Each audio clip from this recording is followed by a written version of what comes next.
Still thinking. We are live. Good evening from the capital of Albania, Tirana, Albania. My name is Stephanie Fuccio, and I am the producer, host, and podcast editor for Geopats Podcasting. This is our fourth panel for the Global Women Podcast Editors Panel, which has a name which is entirely too long. And if you have any ideas on how to shorten that for future panels, please do let me know. I'm going to give you some information on the panels that are happening this month first. Then we'll dive into a little bit about me, then about all of our panelists, and then we'll go into these super meaty questions about our podcast editing. Yay. Let's do this. So this all actually started organically with my own experiences in female podcast editing groups, specifically Justbusters over on Facebook. And then I started to investigate other groups, and then I wrote an article about it, and the conversations kept going and going and going. And I wanted to have them on a different platform, not just in paper or in forums. So here we are. This is the third panel. We have 4 this month. They're all on Tuesdays, but because of our lovely global guests, and I'm pointing correctly because I'm going in a circle, which is the only way I can do that. They are different times of the day. And this is the third one of 4. You can go to let's see if I can do this. stephfuccio.com/Geopats Podcasting, and you can find all of the information on as the tickets, the free tickets that you can get to be reminded when we start, because time zones hurt.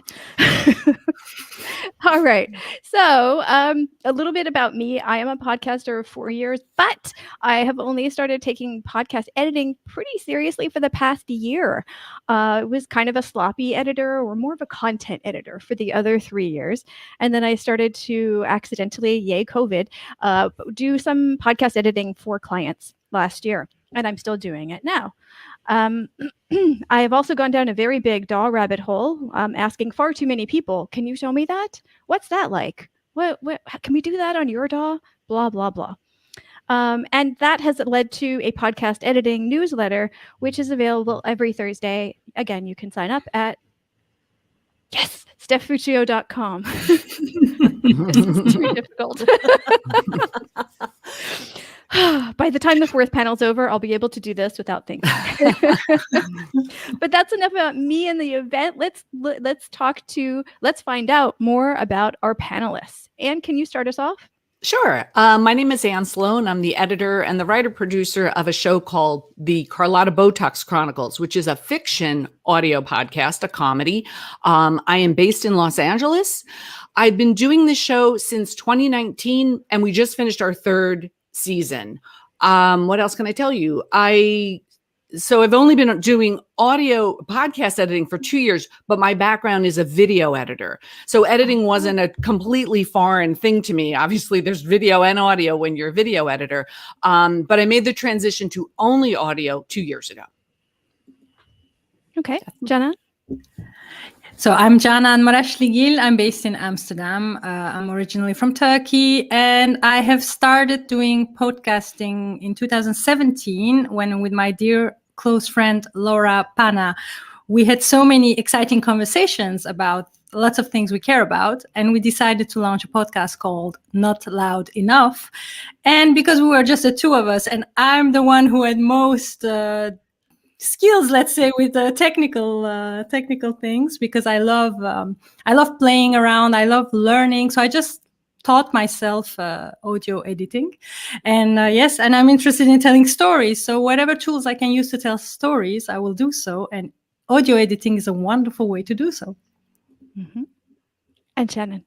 Hi, Shannon Perry. I am the writer, producer, editor of Oz9, which is a very silly science fiction comedy. That's our ship right there behind me. Over there.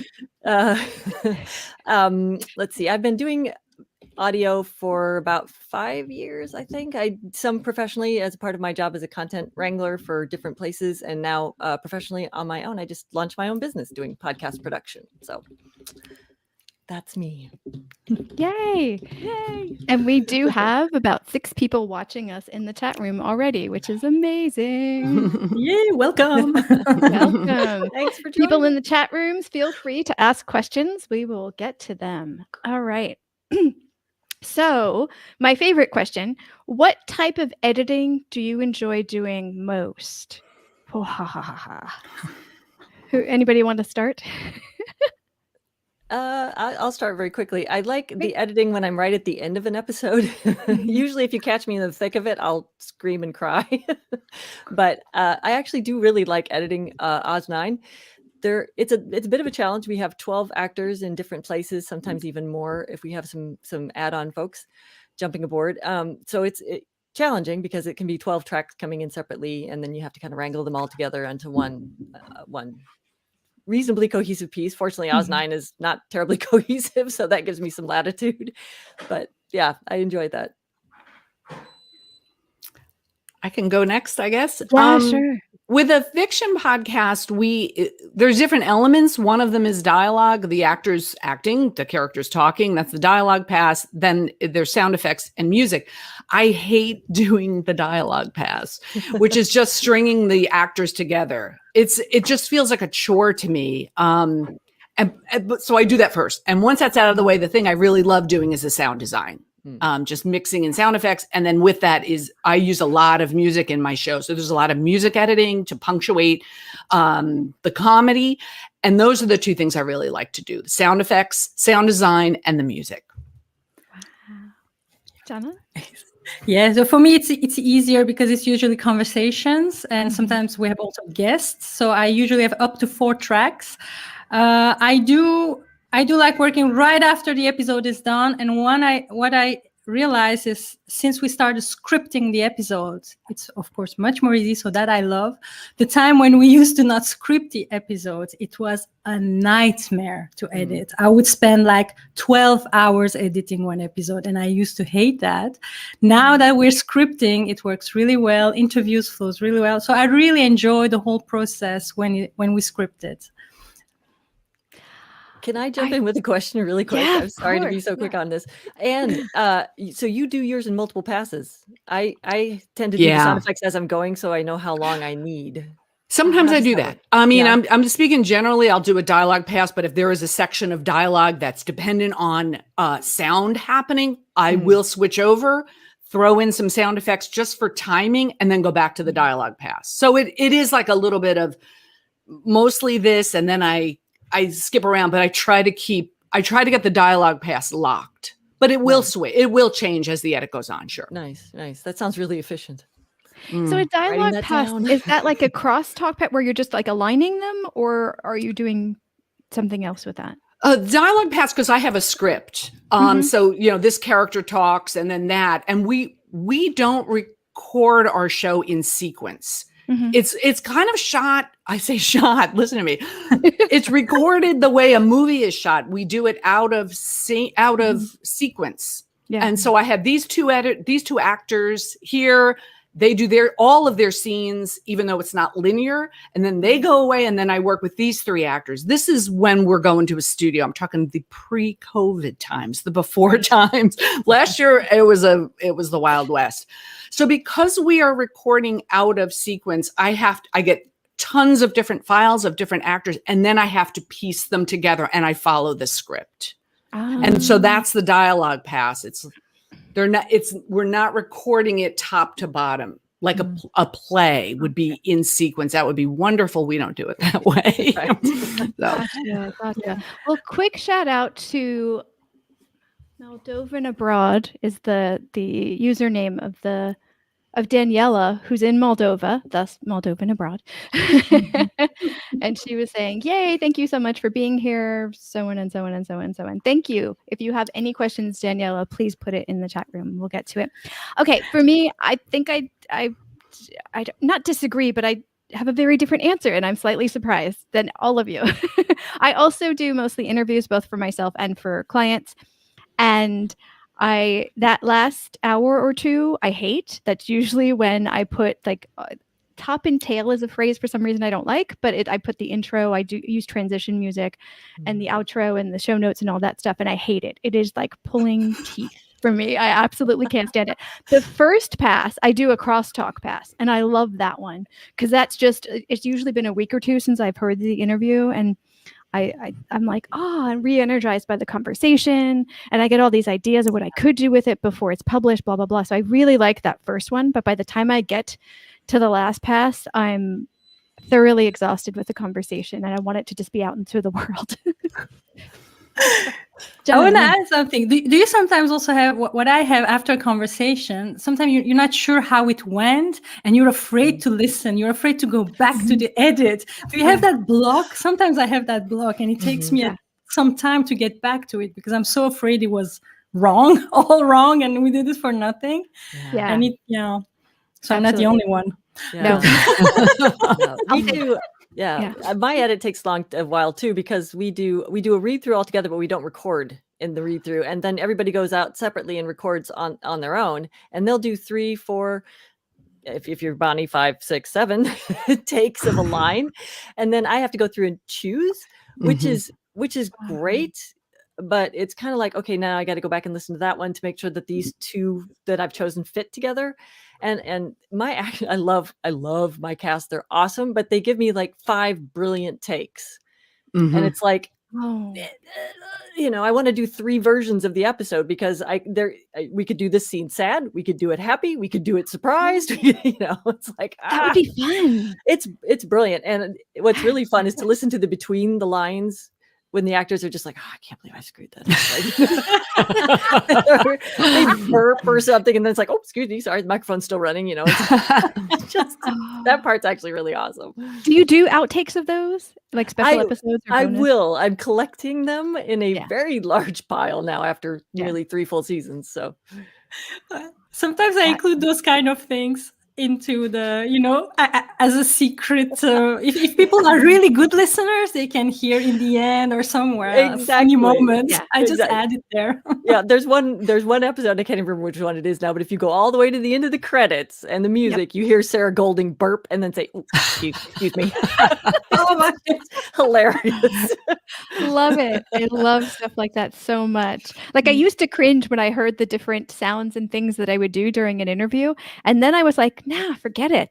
Everybody's doing those. That's fine. They're actually funny now because I realize it's not just me, which is great. I actually sent a note to the woman who runs Zencaster and said, I was on mute, but of course I'm still recording, right?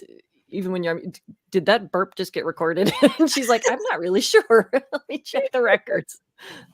That's funny. Oh, wow. Was it recorded? She hasn't gotten back to me yet. Oh, okay. She's on burp Either watch. She doesn't know, or she's like horribly appalled by me and doesn't want to talk to me. It's like best question this month. And I said, it's kind of a privacy issue. What if I were discussing my medical history rather than, making obnoxious noises? Oh my goodness. Okay, so we jumped into talking about editing. But we haven't talked about DAWs yet. So what DAW or DAWs or what tools do you use? Because that's kind of the bigger umbrella, right? Because there's more than just DAWs. So, Jenan, can you start us off? What tools do you use to edit? Well, I'm very simple because I'm a newbie. I'm just going to say it out there. I'm still learning, and I use GarageBand. And I did try, for instance, Adobe's Audition. I got so scared. I immediately closed it off when I saw all this. But GarageBand for me works really well because it's simple and I can use it very easily. I know there are plenty of other tools out there, but right now it helps me, and I'm still learning. And recording. So I always ask everyone to record their own track. That I always do. And usually everybody I've talked to, interviewed, have also Apple. So they do have GarageBand. So I do ask them to record on GarageBand. I once used Zoom call, and the record. That was not so bad. The quality was it was okay. But I always prefer to have the individual tracks, and then I would edit in GarageBand. And then lots of coffee, of course. Lots of coffee. Essential tool. Important part. Balance the coffee and the wine. That's the exactly. Yeah. Oh gosh. Okay. And I'm using Adobe Premiere. That thing I said about being a video editor. That's what I was working on, and I had worked on other video programs through my career, Avid and Final Cut, and then finally Adobe Premiere. So when I started the podcast, it was partially laziness. I did not want to learn a new program. I had looked into Adobe Audition, and I was like, I can figure this out, but why should I? Adobe Premiere has an essential sound package, I guess, of filters. It seemed like it had everything I needed, and I didn't want to reinvent the wheel, so I stuck with that. And then last year, in the COVID times, when life got much more difficult, and I did have to have all my actors recording at home, and the quality of the files was vastly different than going to a studio where it was all, I had an engineer just ensuring everything sounded the same. Last year, I did purchase or licensed, I guess, Audition, because it did have more flexibility. And so I would edit in Premiere, but if I had a tricky, particularly noisy track from an actor, I went into Audition and cleaned it up, did what I could, and then imported it back to Premiere. That's the beauty of those Adobe products. You can just switch back and forth. But since I finished my season, and I'm hoping next season we can be back in the studio, I'm back on Premiere completely. And I hope that sticks. So. Me too. Shannon? Like Anne, I started out in Adobe Premiere, and it served me very well for a long time. And then I signed up for a certificate course at the University of Washington here on audio production. And they were very adamant about us using Pro Tools. And I resisted and resisted and resisted and finally caved. And now I actually really do like it. I especially like it because it accepts the iZotope plugins for noise reduction and some of the de-essing and de-hissing and de-humming and all the Ds that you need to do. So it's actually quite flexible, and I like it. It, once again, it's like taking on another learning curve, but it's, and plus I go to my professor, Jason, how do I do this? So nice to have that. It is extremely helpful. That's really helpful. Yeah, Pro Tools is definitely what, a broadcast network is going to use. It's super professional. When I used to work in commercials and in TV promos, we would do our cut on Avid or Premiere, and you put all the elements in. You put the sound effect in, the music, the video, the all your dialogue, whatever is going to be in the promo. But then it got sent to sweetening, which was the fancy mixers, and they always use Pro Tools. So I think on a professional level, they're going to want something like that. I should look into Pro Tools. Maybe we'll have to talk. Please. You're very experienced, and it would be great to have somebody who knows what they're doing. I don't though, but I no longer have Jason. I will say trial and error. Yeah, one of the best things I've discovered, and I think everybody's probably discovered this before I did, but the nerds of YouTube are the best human beings. Like, they are out there generously giving their skills and their time to show you how to do stuff for no other credit than that you just watched them do it. And it's fantastic. And thank you to all the people who shared, because I learned a lot that way. Yeah, no, that's really, really, really true. I'm curious about Pro Tools. I've only seen one tutorial on Pro Tools a few weeks ago, and it looks similar to Adobe Audition for me. So I'm curious the biggest difference between the two. Does it clean up the audio better? I'm not that familiar with Audition, to be honest. Okay. I always stuck with Premiere because I did the same as John. And as soon as I looked at Audition, I was like, no, click out. That's not happening. But yeah, I mean, I think it does a really nice job of cleaning up. In fact, I will say that my instructor likes Pro Tools better, and he also does video editing. For the audio portion of it, he exports to Pro Tools and then back into Premiere. So. And they move back and forth pretty neatly, so it's not a problem. That's good. Gotcha. Wow. Well, I started on Audacity, which with GarageBand is one of the more popular ones that a lot of podcasters kind of default to first, and stayed there for years because it does stuff. And then last year when I started to do this, I wanted to go more seriously. I started to play with Audition, and I had the same reaction, John, on that you had, but I made myself a challenge, and I made myself blog for 30 days on LinkedIn about learning Audition, and I pushed through, and I played with my files, not my client's files, and I played on Audition, and I tried out different things, but there's so much in there, and I felt like I didn't have the time to get fully in there. And then about a month ago, I started experimenting with Hindenburg, and I'm kind of settling with that for now. The clipboard and the auto leveling are my friends. The waveform is not, but I've talked about this ad nauseum this month already. But so I'm kind of using 3 right now, which is ridiculous, and my computer hates me. Yeah. Yeah. No, but Yeah. I have a question. This might be jumping ahead a little bit, but how do people move files around? One of my biggest concerns or issues is dealing with really gigantic files. Mhm. WeTransfer is nice, Google Drive is nice, Dropbox is nice, Mhm. but they're all a bit slow, especially with WAV files, which tend to be really big. And I'm just curious how other people are handling that. Oh, I'm probably the worst for that because I only have like 2-3 tracks the most, and the more people I have, the less time there usually is in an interview. So I use Google Drive, and I have like 6 different Gmail accounts, so I have lots of space to move things Nice. around. Yeah.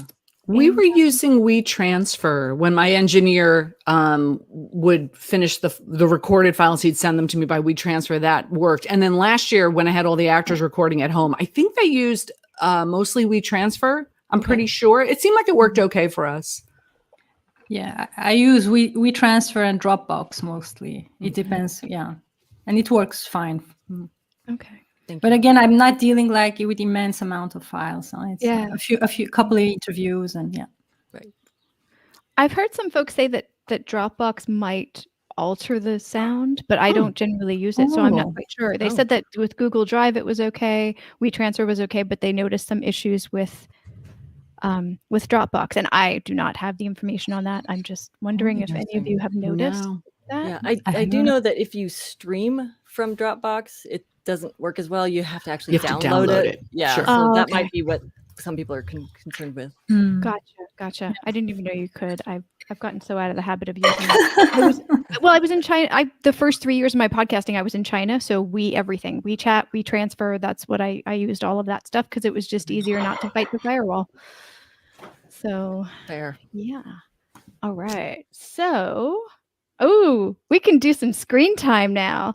The next question is about efficiency, which is where everybody hides. How do you make your podcast editing more efficient? Dun, dun, dun. And I think that means you want to go. Oh boy. I would say, yeah, I definitely have I keep going back to COVID. We had the pre-COVID and then the post-COVID time. So I'm going to talk about the pre-COVID because we were recording in a studio. Like I said before, I was recording all the actors separately. There was a massive amount of files. The guy who was my engineer was labeling them. So he would say, for example, he would say Carlotta page 2, Carlotta page 4. So he was organizing material for me. And so what makes the edit efficient is what actually happens before the edit. It's kind of like the pre-production. He was doing that. It was brilliant. I could just kind of what I call stringing beads. I just get these. I know where all the files are and I know where they have to go in the timeline. Inside the timeline, when I'm in Premiere, and I think most platforms can do this, you can color code a file with a label. So each character got their own color, and then sound effects got their own color, music got its own color. So when I lay it out on the timeline, I can visually see, oh, that's Carlotta, that's a sound effect. And then I organize the tracks that way. So that's kind of what I do. Most of it is in pre-edit, is the efficiency. That speeds things up for me so I don't have to go hunting. Gotcha. Can you show us? Certainly. Dun, dun, dun. Okay, here's the tricky part. We're going to do a screen share. Yep. Okay, video share screen. Ready. And then here we go. I'm You can clicking do on it. that. You can do it. Yes. Did you see it? Oh, there. Yay! You got see it. it? So let me minimize if I can. I'm going to minimize you guys. So here's my track, and you can see, you're seeing the green at the top. Mm-hmm. That's my main character. All these rainbow colored, these are all different actors. The preponderance, you will see, is this not teal, it's this iris blue. Those are all sound effects. And I'm going to open that up a little bit. So there's all dress shoe, angry crowd. This was the a riot scene. So I have lots and lots of angry crowd. So all of that teal blue are sound effects, not teal blue, the iris blue, the teal, these things here, these are all music. So I'll show you, I'll broaden that out again. So there's quite a bit of that teal color because I do use music a lot in my show. It's kind of music almost throughout the entire show. And then these other things, like I said, are actors. And I put the characters at the top, sound effects in the middle, and then music at the bottom. And so what you're showing us right now is the entire track. That, let's see if I, so it's it's almost a 20-minute edit there. This was, I think, my longest episode. This was the finale of season 3. Wow. And, so there's generally, I have 13 tracks. That's kind of typical for, and I mean, I suppose there's places you can see there's no edits. I can move things up, but I do like to keep the music grouped, the sound effects grouped, just so my eye, when I look at this, I know where the music is. Like, oh, these bottom tracks have music in them. So how many hours does that represent? So for the whole thing, like sourcing the music and the sound effects as well as laying everything in. Yeah. I mean, the edit itself. Okay. I've been doing it 3 years, so I tend to use the same music at episode to episode. So that's right.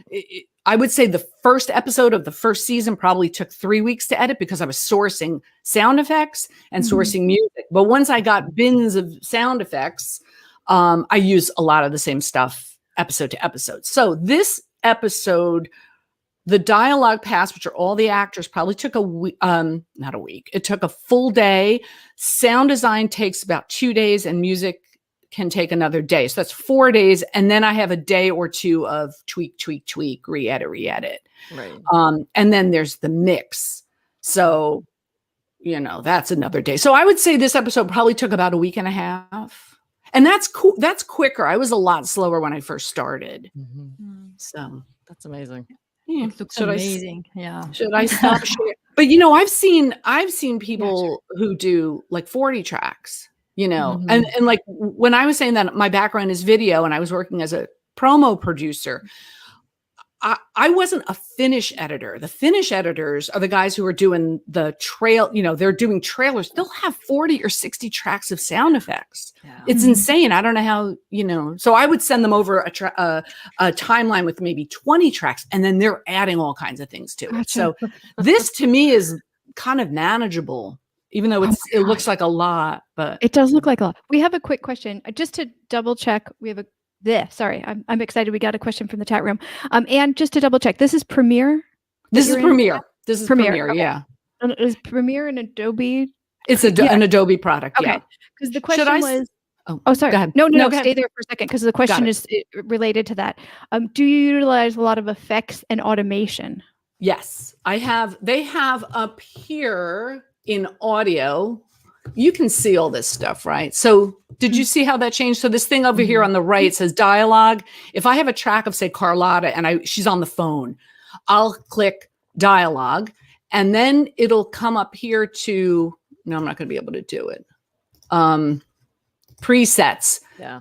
So from the telephone, from the television, balanced female voice. Can you see all this stuff on the right? Mm-hmm.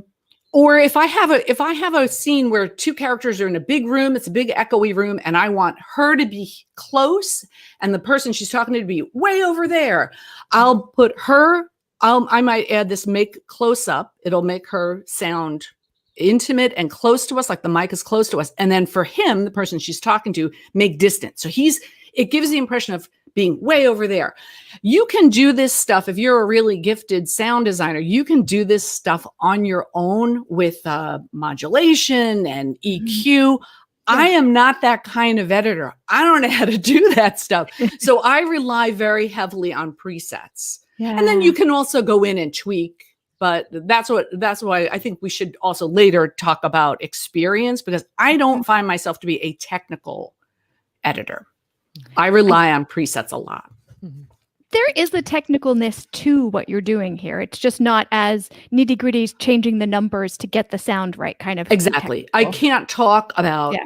15 minus 15 Oh, left yeah. or blah, blah, blah. I don't know what that is. We will get to that. I We don't- will get to that. I don't know what that is. So I'm going to go back to my editing. Yeah, that's the Gotcha. timeline. That's fantastic. So All right. should I So stop sharing here? So that sounds then I go, okay, I'm sorry.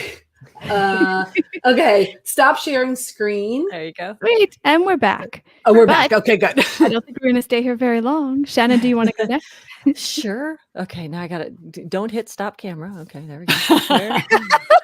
You Don't never do do know what you're going to get. All right. You know, I have flop sweat right now from that share because I was like, I'm like literally like I broke out in a sweat because I'm like, I'm going to screw something up. All right, Stephanie, can you see mine okay? Or are you able to? Oh, gosh. Yes. Sorry. I think got not. lost in the No comments. worries. Okay. Okay, so this My is Pro gosh. Tools, and this is a recent episode. I'll show you the whole episode. I gotta make sure I'm on that screen. So there's the whole thing in tiny. But yeah, so I have obviously this many tracks. Here's my ambient bridge sound. So I like scenes that take place on the bridge. So we were talking about efficiency. I tend to create an ambient track. Like this greenhouse has the sounds. Oh, I love that about my Mac. This has the sounds of like a sprinkler and a fan and the occasional rustle of leaves. You can see these little spikes here. I went in and created that ambient sound so that I don't have to recreate it every time my characters are back in the greenhouse. I can just go lay in that track that has all those different pieces already compiled. I tend to do about a 20-minute piece because that gives me a nice long time where I don't have to repeat that set of sounds. And so it's just more efficient. Same with the bridge. A lot of tinkling and pinkling noises and things happening. You know, we're on a ship and we have a greenhouse. It's a long story. It's 56 episodes of a long story is what it is. But yeah, so the nice thing about Pro Tools is it automatically rainbows your characters and your tracks. So these colors are automatic. You don't have to go in and hit the label button, which is kind of nice. That's I do miss those presets. But we have like inserts here where you can add effects to the clips themselves. So I haven't quite figured out how to do the presets like Anne was showing. There are some available, but it's a lot more technical. Here you're doing the EQ, the compression, the low pass filter, high pass filter, that kind of stuff. So it's a bit more technical. So I'm still learning this process. It's a challenge. But let's see, what was I going to show here? So like here's all the narrator talking, and then these things are characters cut in. I tend to do my edit all at once. I'm not one of those people who can like work on a project for a couple of hours, then go away and then come back to it. So I do these like epic overnight sessions, Wow. which is just dumb. Don't do that. Don't do that. So does anybody have any questions of what I'm showing here?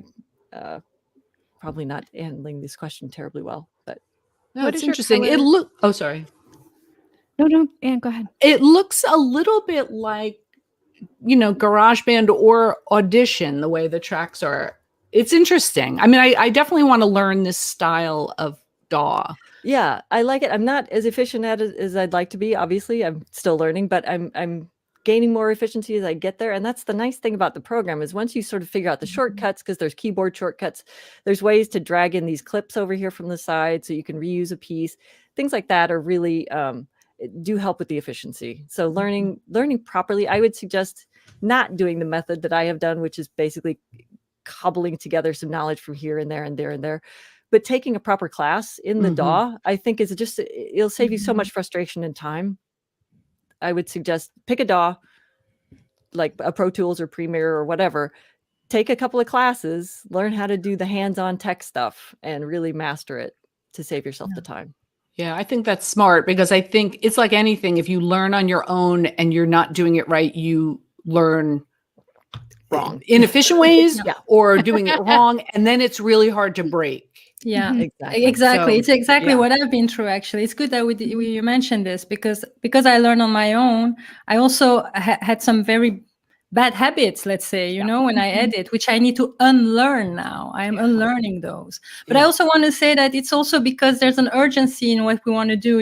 Why do we start doing it on your own? Because there's an urgency to tell a story. Yes. We want to tell the story. We want to share Absolutely. the conversation. So we just go right in. And then even if the edit is not perfect in the beginning, but like at least the story is out there. So that's how, for me, that's how it started. And I imagine many people who will listen to us, who are listening now, maybe feel the same. And this is also one of the reasons why I wanted to be on the panel with you and to show that there's a lot of value in learning from each other, this solidarity among, especially women editor podcasters. And this is where I get the energy, even if my work right now as an editor is not perfect. It's far from perfect, but it's a process and learning.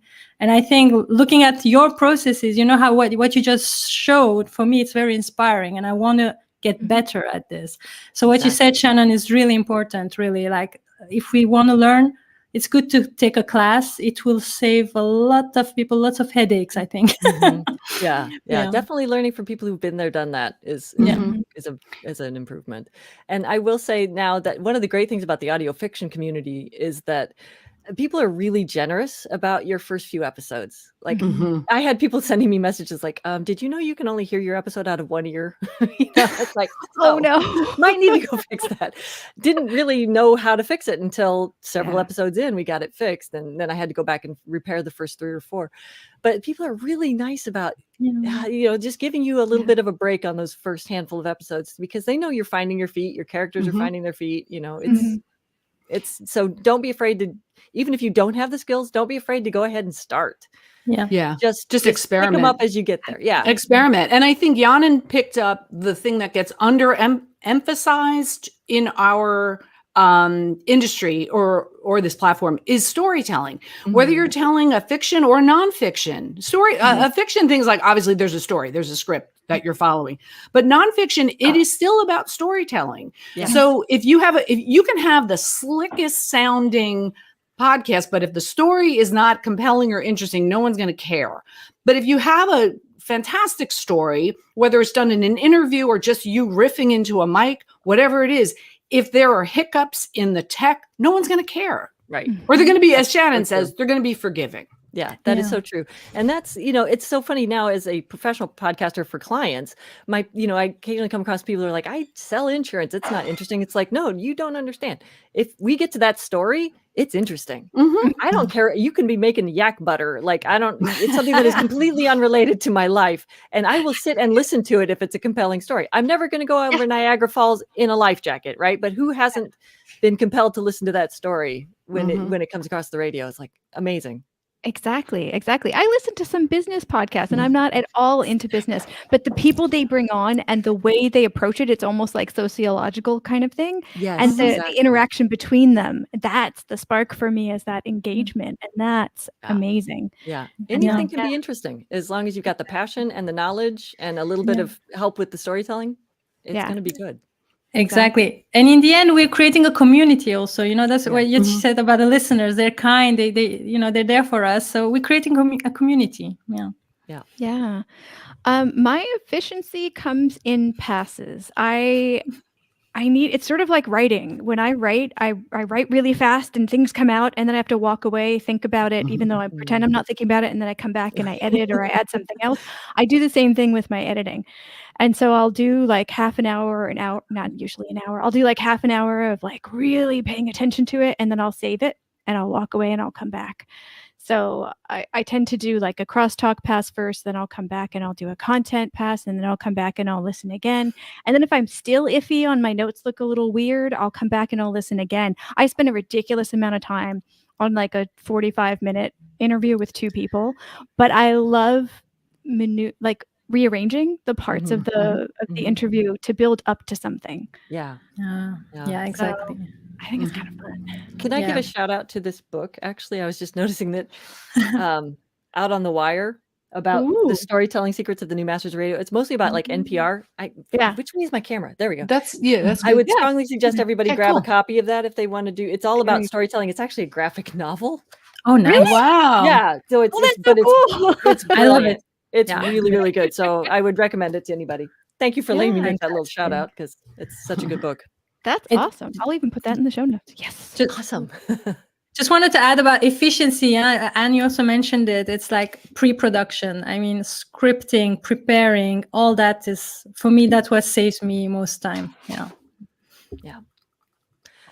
Yeah, I was just noticing the question in the comments, and I don't think I'm seeing all the comments, so I'm sorry if I'm ignoring No, that's people. okay. But this saying that the guest was playing with her hair in the microphone, and you can hear it. Oh Things yeah. like that, man. That's a tough Oh, yeah. one. I don't know if anybody has any Mm. suggestions for this person. That's one of those things you just try and catch it before it happens, Yeah. or stop I it. tell them before. I mean, when I have a guest on the podcast, I have a list of things I ask them to try not to do, like this on the table or Right. drinking very loudly. Yeah, the Papers. hair on the mic. All this, yeah, I have a list of such things, which I sent them before we record. Worst Yeah. case scenario, separate tracks so you can at least silence it when they're not talking. But Yeah. sometimes it took me a while to find on one of the tracks that I was editing. There was this high-pitched metal sound, and I have dog ears sometimes, and I could hear anything, any electrical sound, I can hear it. And I was like, what is that sound? What is that sound? And we finally figured out it was the earring hitting Oh, the wow. phone that she was Oh, recording no. on. And I'm like, Oh, are wow. you kidding me? Yeah, that's Oh, one of those. yeah. It's really tough to stop a conversation and say, let's fix this, but you really need to, because if it bugs you, it's going to bug the audience too, and they Yeah. might not be aware of it, but something's just bugging them. So I think it's up to us to be really careful to say, okay, can we stop? There's a buzz, there's a click. Your neighbor's using their water and it sounds like you're talking on the toilet. Like weird things like that. I mean, Yeah. for this hair thing, I would recommend Isotope. Their RX Elements is usually either quite cheap, or you can sometimes get a free preview. And that does a great job of clearing up a lot of noise, especially if you can isolate that noise and click the learn button. It'll hear that noise and it can go in and kind of exit it out. So I would check Isotope, Izotope. Their RX Elements. Yep. Thank you, Stephanie. Cool. Spelled it wrong. Yeah. Yeah, I think it's spelled with a Z, but I can't spell without my glasses on. I'm sick of that glare. I can't. Yeah. Oh, yeah, I'm not going to go into video. Video is so much harder, and I have such respect for you coming from video into audio. I think video is so much harder. I do. Yeah, too. the weird thing is, I would say this might be a little mind blowing for people, but on a promo or a trailer, there's far more going on in the audio tracks than there is in the video. Video is usually one or two. There might be some dissolving, but the audio tracks on a video project that's a trailer especially are insane. It's just fascinating to me. Wow. And so most of the video editors that are working on trailers or TV promos are fantastic sound designers, and you just don't think of it that way. So, Yeah. Wow. Well, I can't believe how fast time is going, but we are not going to skip this last question at all ever. So we've touched on it a few times already. Like, what is an experienced editor? What, like, the different layers of what an podcast editor could be, what kind of experience it is. I don't know where the question is and what I'm saying, but what is an experienced editor? What does that mean? I also want to make the distinction between an editor and a producer, because I'm coming to realize that those are two different things. So if somebody else wants to speak to that first, but I also want to throw that in at some point. Yeah, no, it's a good distinction. But in my case, I'm doing everything. So, I mean, I'm the creator, I'm the co-producer, I'm the editor. So, yeah, but that's because I'm doing things a bit, we're independent. So if I was working with a media broadcasting company, that would be completely different. So I'm really talking from an independent perspective. Yeah. What makes experience is just doing it. I mean, the more I do, the more I learn, the better I hope I get at it. But yeah, that's the experience, and trying to learn new tools all the time. I think that's what will add to the experience, and accept that it will. Yeah, it's a learning process. So for me, that's what experience means. And I'm trying not to be afraid of technical terms. And again, that's why I love that we speak about this, because that can really scare people off. The technical terms, the tools, if we don't know what we're talking about. And then that shouldn't stop us from telling stories. So that's a bit my point of view. Yeah, perfect. Yeah. Shannon, Anne. Experienced editor. I in my old career, I started as a writer producer, and I was forced because they were trying to save money to learn how to edit. So I never started as an editor. I started as a writer producer. So I always felt like I was a little bit behind the 8 ball in terms of technical stuff. I just winged it. I learned enough. I was trained enough, but I could never converse with an experienced editor on anything technical. And yet, I realize it's instinct. You listen to the thing? Does the thing sound hinky? What's wrong with it? How do I fix that thing that sounds hinky? And hinky is a non-technical term. I love that term. You can't. So I always feel like if I get into a conversation with an editor and they say like, well, what is your blah, blah, blah? I'm like, I don't know. I just keep listening until it sounds right. So I assume I'm an experienced podcast editor, even though I'm not experienced in technical. So there's different ways to define experience. Sure. You just have to listen. You really have to listen closely to things. And if you're editing a, just an interview show and you hear mouth clicks or pops, it's going to sound wrong. So fix it. And that's instinct. You don't need instinct. You don't need to know anything technical about that. Yeah. Agree. Yeah. It's funny in this world that I'm now moving in. People are talking about, I use the AR-4642 for that. I use the D's, and they're talking about microphones, and I'm like, I use this thing. Like, I know, but it's all scale, right? When we're like, hey, Blue Yeti or whatever, and people are like, wow, you know everything. It's like, yeah, I know Blue Yeti. Like, so Don't it's say always that there's on my always podcast. there's always the next person who knows exponentially more than you do, and there always will be, right? And that's okay. Yeah. It's just a matter of getting your hands dirty, so to speak. And people are extremely helpful in providing information and sharing information in this community. So access those resources. But I think in terms of like what makes you an experienced editor producer, and I'm the same. I do both, and there's a considerable overlap, I think, always in those two things. Editing being more sort of cleaning up the soundscape and making sure everything sounds nice and take out the mouth clicks and the pops and the uhs and things like that. And then sound production, which is more and Anne, please jump in if I've got these definitions incorrect, but that's adding things like the sound effects and the music and the sweetening and that kind of stuff. So those are there's a lot of overlap there, obviously. But I think there was a place I was going with this, but when do you call yourself an experienced editor? Like as soon as you put something out there for people to comment on, as soon as you've been vulnerable to the vagaries of the internet, you get it. You get that title. Exactly. And that's the thing I really like about podcast editing is there's a really big space for people who can just literally just cut stuff out at first. And then folks that can go all the way to like massive soundscaping and 13 or 20 different tracks. I mean, there's a really big range of things that you can offer to your own projects and to clients. And you don't have to wait until you're at a super advanced, almost audio engineering level to jump in. Right. I think, and I can't speak for all of us, but it's certainly for myself, I have the luxury of this is both my job now and my hobby. And so I have more time to spend learning these skills because it's useful for me professionally. And not everybody has that. A lot of people have full-time jobs, they have families, and they're podcasting on the weekends and in the evenings when they can squeeze out an hour here and an hour there. And that's always going to be the case. And, yay you for taking that on, because that's a hell of a challenge. But I also think we need to look ahead a little bit in our space to recognize that we're becoming very interesting to some major players. There's going to be a lot more competition.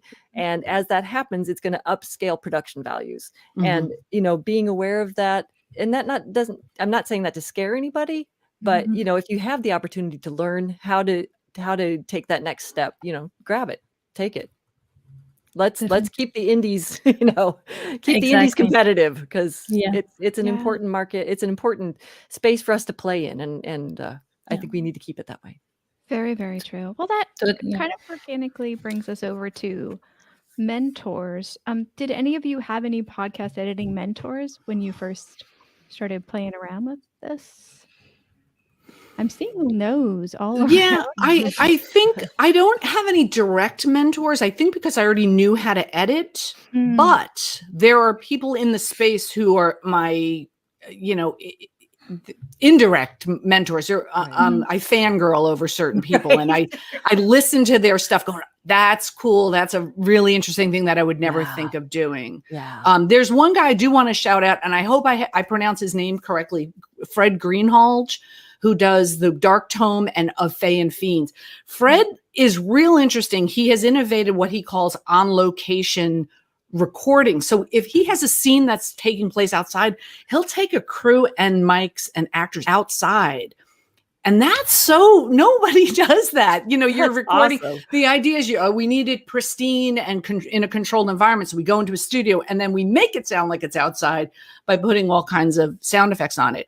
He's doing, he doesn't do it all the time. He does have people in a studio, but he will sometimes take people out, and he will also go out and record his own sound effects that are organic. Like if he needs birds, he'll go in and walk in the woods and with a microphone. I can't do that. I do not have that equipment. I don't live in that.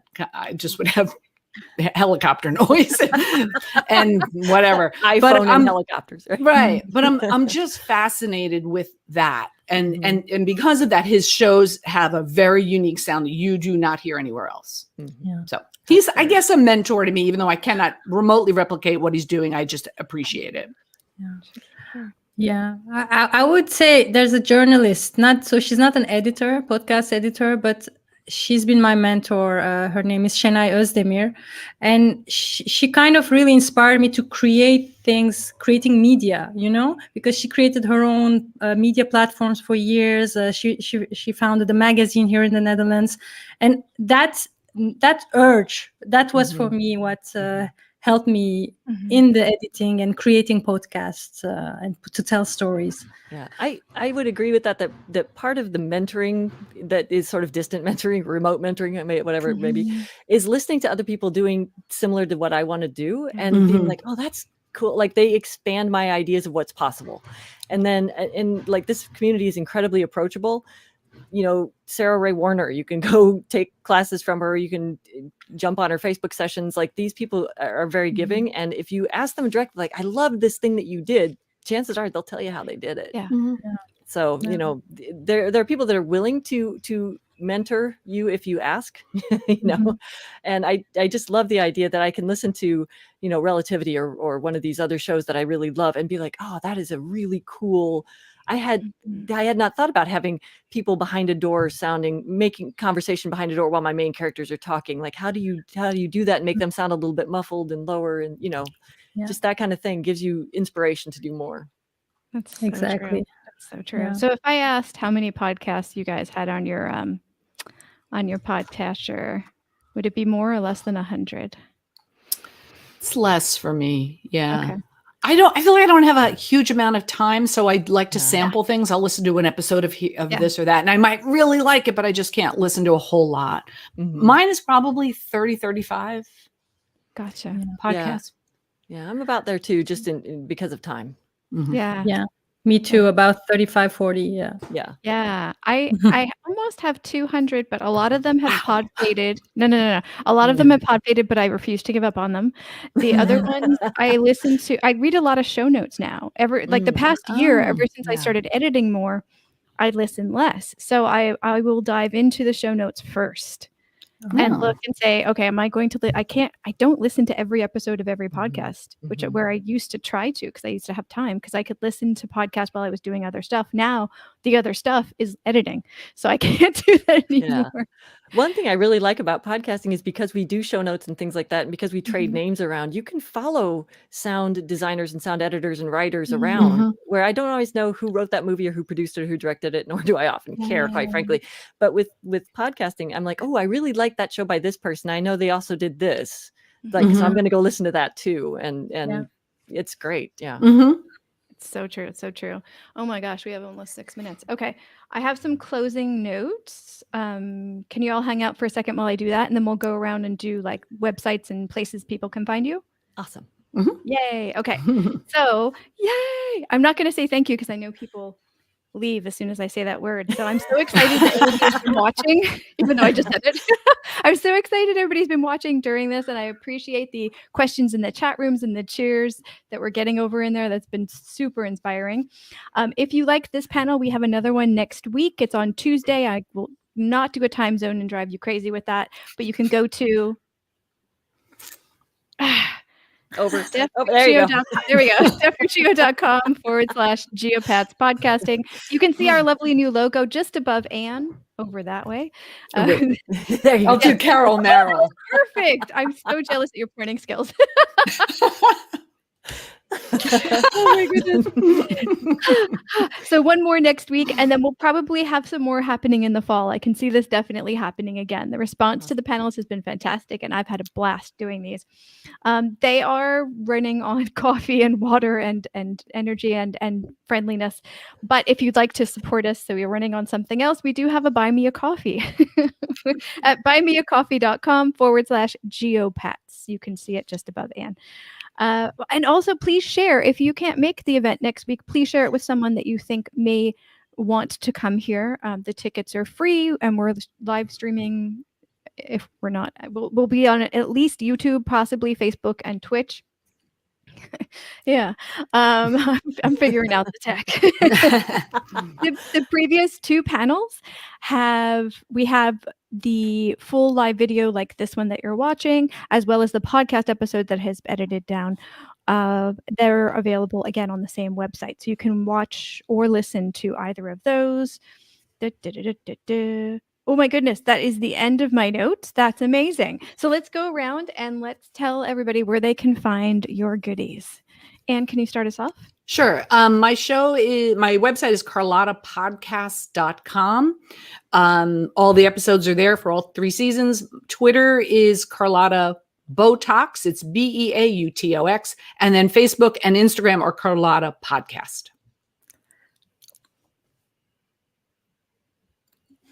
Sorry, I muted my typing. John, can you my show is Not Loud Enough with my co-host Laura Panna. You can find us on the website migrationlab.org/podcast and on social media NLE Podcast, Instagram, Facebook, and Twitter, NLE Podcast. And we are at Oz9, oz-9.com is our website. You can find us on Twitter and Instagram at Oz9 podcast. And a lot of our characters are on Twitter too, so you can follow the actual characters. Fantastic. And I put the links in the YouTube and Facebook areas. Thank you. We also have a playlist on the Geopats podcasting website. We have a playlist of at least one episode from all of the panelists from this month, either an episode that they worked on or are in, or both. Because we wear lots of hats in this world. All right. That's it. Thank you so much. I am going to say it now. Thank you so much to our lovely panelists and to everybody who showed up in the chat room. This has been a blast. And I can't wait to see you all next week. Yeah, thank you so much. Thank you. Thank you. It was Thank you so super fun. much. Yeah, great. Super Thank fun. you. Thanks, Steph.